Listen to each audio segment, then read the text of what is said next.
Hello mga kabibig! Welcome back sa ating bagong YouTube channel. Ito ang ating pinakamaingay na YouTuber sa balat ng YouTube.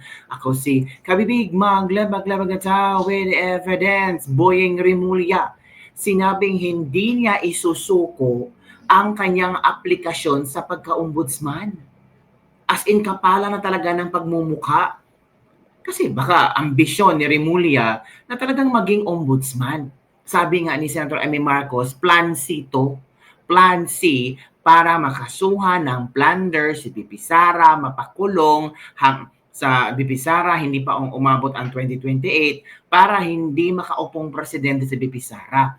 Ito naman si Boyeng Rimulya talagang kapala ng mukha. Hindi siya sumusurrender. Naniwala sa Department of Justice DOJ Secretary Boyeng Rimulya na kailangan niyang labanan ang korupsyon. Kaya't hindi niya isusuko ang kanyang aplikasyon sa pagka-ombudsman. So it means, sabi dito, lalabanan ni Boyeng Rimulya ang korupsyon. So siya ang wawakas sa korupsyon. Wow! Iba si Boyeng Rimulya. Siya ang susi na mawawala ang korupsyon sa Pilipinas. 'di ba? May susi na tayo. Ang kulang lang mo Boyeng Rimulya, ipakulong mo si BBM at saka si Tambaluslos. Yan ang sigaw ng mga netizen. Kung ikaw talaga ang wawakas sa korupsyon, bakit ngayon lang? Bakit hindi yung ikaw pa ang ikaw ang Secretary ng Department of Justice, bakit hindi mo yan sinimulan?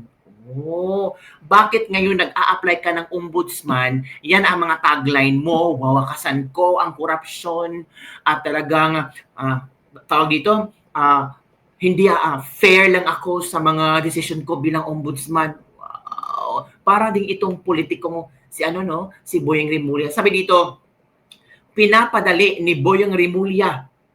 Hindi pa nga siya na-elect, hindi pa nga siya na tawag dito, official na ombudsman, na siya, nag-request. Hindi na siya, hindi ito request, nag-command na siya sa ombudsman. Ombudsman, daliin niyo nga yung resulta niyo sa kasong ibinigay isinampa sa akin ni Aimee. Sabi nito kabibigan, Justice Secretary Jesus Crispin Boyeng Rimulya on Friday formally filed a motion asking the Office of the Ombudsman to immediately resolve the multiple administrative and criminal complaints lodged against him in connection with the arrest of former President Rodrigo Duterte. Pinapadali ni Rimulya. At ito naman si Senator Amy Marcos, ito na, nag-file ng motion para harangin ang certificate ni Boyeng Rimulya. Ito kabibiga, may i-share kasi si Direk Daryl Yap na I think this is a convo or a comment sa Facebook, I think so. Kasi hanapin ko muna kabibigan. Nandito lang yung kabibig. Tungkol kay Senator Amy Marcos, nag-comment si Senator Amy Marcos na hanapin ko muna kabibigan. Boyeng Rimulya. Trending kasi si Boyeng Rimulya ngayon. At merong si Crisette Laureta Chu, korupsyon, wawakasan daw ni Boyeng Rimulya. Iba si Boyeng, no? Iba si Boyeng. Ang taas ng ambisyon ni Boyeng Rimulya. Ang mga tao nga tumawa na lang. Tumawa na lang ang mga tao sa mga kadramahan ni Boyeng Rimulya. Ano ba naman si Boyeng Rimulya? Hindi pa nila tututo. So, ito kabibig. Attorney Topacio muna tayo kabibig kung saan si Attorney Topacio ay talagang, ito pala. Share ko sa inyo ha. Wait muna tayo. May share ako sa inyo na usapan yata ito ni Crisette at ni Daryl Yap. Ito. Sabi ni Crisette Laureta Chu. Reply from Aimee Marcos through Daryl Yap. Read Senator filing opposition against Rimulya at JBC. Hi, Kifichu from Senator Aimee Marcos yan. Sa akin naman, sana yung ibang DDS na official kumilos na rin. Salamat. So ito yung reply ni Senator Aimee Marcos. Daryl, please tell Crisette I filed opposition derogatory at JBC na. Can't file MR at the Ombudsman at wala pang desisyon. So, nag-file pala ng opposition at derogatory si Amy Marcos sa GBC. Hindi pa siya maka-file ng motion for consideration sa ombudsman kasi wala pang desisyon. Kaya nga si Boying minamadali ang ombudsman na mag-release ng desisyon tungkol sa mga kaso niya. Diba? So, eto kabibig. Ang reaction na ito, I don't know kung ngayon lang ba ito ang reaction ni Atty. Topacio tungkol kay Boying Remulla. Sige, hindi natin kabibig, i-share ko sa inyo ha. At pakinggan natin kung tama ba itong mga reaksyon ni Atty. Topacio laban kay Boying Remulla. Okay, let's listen to this one mga kabibig. Let's go. Pinete ka ng Pangulo, paano mo didemanda ang Pangulo pagkatapos ng kanyang term? Disqualify kung ikaw may kaso. Sabi, hindi, madidismiss na naman yan eh. Madidismiss pa lang eh. Hindi ba siya nahihiya? Binatikos ni PDP Laban Spokes Attorney Topacio ang pagsusumikap ni Boying Remulla na maging ombudsman kahit may kasong isinampa laban sa kanya roon. Yan, Lord, nakakalungkot na balita. Oh, ano yun? Yung tungkol dun sa, sa dolphin. Akala ko nakakalungkot na balita, naging ombudsman si Boying Remulla. Yun, nakakalungkot talaga eh. Galing nga yung pangalan niya, di ba? Oo, kasi may kaso siya at nararapat naman. Disqualify siya. O pero alam mo, Freycinet Republic talaga tong si Boying. Dinisqualify na siya. Aha. Gusto pa niyang ituloy. Oo. Paano yan? Sabi niya kasi, disqualify kung ikaw may kaso. Oh. Di ba? Sabi niya, hindi, madidismiss na naman yan eh. Madidismiss pa lang eh. Hindi ba siya nahihiya actually kung siya ay may pakiramdam at may delicacy siya, may delikadesa, mararamdaman niya na ayaw sa kanya kasi hindi po nagkakaroon ng ombudsman na politiko. Napakaraming conflict of interest. Naging gabinete ka ng Pangulo, paano mo didemanda ang Pangulo pagkatapos ng kanyang term? O ang kapatid mo, politiko, may mga kapartido ka sa Cavite Province, o nanilbihan ka sa Marcos administration, paano mo didemanda yung mga dating kasama mo sa gabinete? Napakarami niyang conflict of interest. Correct. Pagkatapos, mag-ombudsman ka. Walang ombudsman na dating politiko. Tignan nyo ang listahan. I-fact check nyo ako. Hindi naman ako si Risa na puro fake news eh. Totoo po yung sinasabi ko. Umpisa natin sa unang ombudsman, mga retired na mahistrado. May isa, dating miyembro ng gabinete ni Pangulong Gloria Macapagal Arroyo, inimpeach nga eh. Kasi sabi nila, delikado yan. Gusto pa ba niya i-impeach siya pag nag-ibang ihip ng hangin? Hindi mas kahiya-hiya siya. Relax ka na lang. Naging gabinete ka na, tapusin mo na lang na yung less than 3 years. Maghasik ka na lang ng lagim hanggang gusto mo. Talaga ng lagim. Grabe na si Atty. Topacio. Maghasik ka na lang ng lagim. Grabe naman hanggang matapos yung termino mo.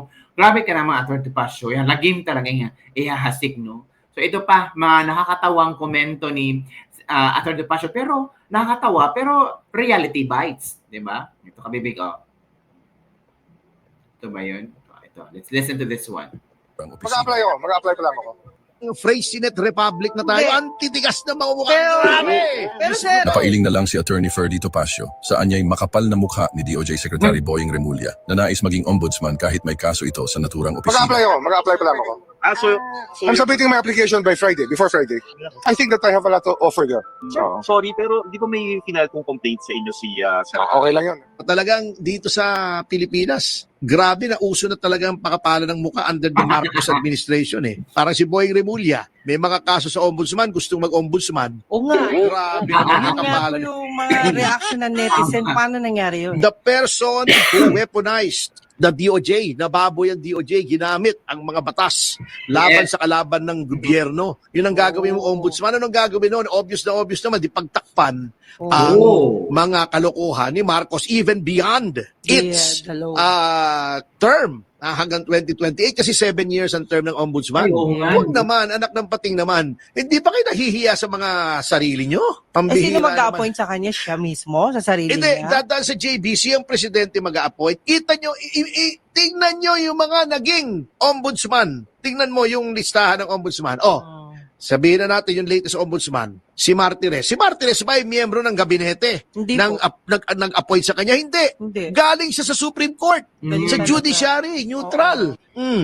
Si Vasquez, Conrado Vasquez, the first ombudsman, very respected na magistrado. Totoo. Pambihira, di ba? Baka ngayon palang masira. Kaya nga Bago ito kita nyo kung gaano ka-ipokrito ito mga ito. Sabi nila noon, hindi daw maganda ang pagka-appoint kay Merceditas Gutierrez na time ombudsman yun. kasi tao ni GMA. So pinilit nila mag-resign. O bago ngayon gagayahin nyo. Dito mo kung gaano katigas sa mga pagbumuka niya. Ano Freycinet. Alam mo yung Freycinet? Hindi po. Prefabricated concrete. Yung ginagamit sa mga flyover, di ba? Pag may gumagawa ng flyover, makikita mo may tatak. Freycinet. Prefabricated concrete. Yung mga buhos, ganong katigas ang pagmumukha nito. Talagang Freycinet Republic na tayo. Antitigas na mamumukha. Pero sir, Actually, nung ayaw kayong papasukin sa KOJC, dapat mukha ni Remulyang binatering ram nyo roon. Giba yung gate noon, kahit bakal. Uy, grabe naman si Other Topacio. Ito pala yung sinasabi ni Boying Remulla na wawakasan niya ang korupsyon. Well, kung ito ang gusto ni Boying Remulla, wala tayong magagawa dyan. Tingnan niyo kabibig ko. Boying Remulla. Korupsyon, wawakasan daw ni Boying Remulla. Di ba? Sa kanyang bid para ombudsman post, iginiit ni Boying na ang kanyang hangarin ay wakasan ang kawalang pananagutan sa korupsyon. Yun ba? Kampante si Boying na siya ang kampante pala si Boying. Kampanteng aabo sa deadline si Boying Remulla. So talagang confident si Boying Remulla na mananalo, mga kabibig. Ito pa mga pangako ni Boying. Pangako ni Boying sa ombudsman, di niya gamitin bilang sandata sa politika. Nagpahayag si Justice Secretary Boying Remulla na kung siya ay may talaga bilang ombudsman, kanyang titiyakin na ang tanggapan ay hindi gagamitin bilang sandata ng politika. Ika na, Boying. Ang galing ni Boying. So yun lang kabibig ang ating latest libag-libag for today. Ano ang iyong reaction dito na si Boying Remulla ang wawakas sa korupsyon sa Pilipinas? Talaga ba, Boying? Ganun talaga mga kabibig pag gustong, ang tawag dito, gustong manalo, di ba? Natatawa na lang ako sa mga di ba? Hindi na kami magpabodol, Boying. Joker man to si Uncle Boying Judo, it's a prank. Los ni mo, Boying. Disqualified na yan. Just kidding lang daw. Yun ang ilang mga komento ng ating mga netizens. Kaya kabibig, mawawakasan ba ni Boying Remulla kung siya ang upong bagong ombudsman? Kasi hindi siya sumusuko Laban kung laban hanggang sa finish line. Ang tanong, makakuha kayo siya ng clearance from ombudsman? Minamadali na nga niya Di ba? Yun lang kabibig. Don't forget to like, subscribe, and share this video. Bye everyone. See you next time.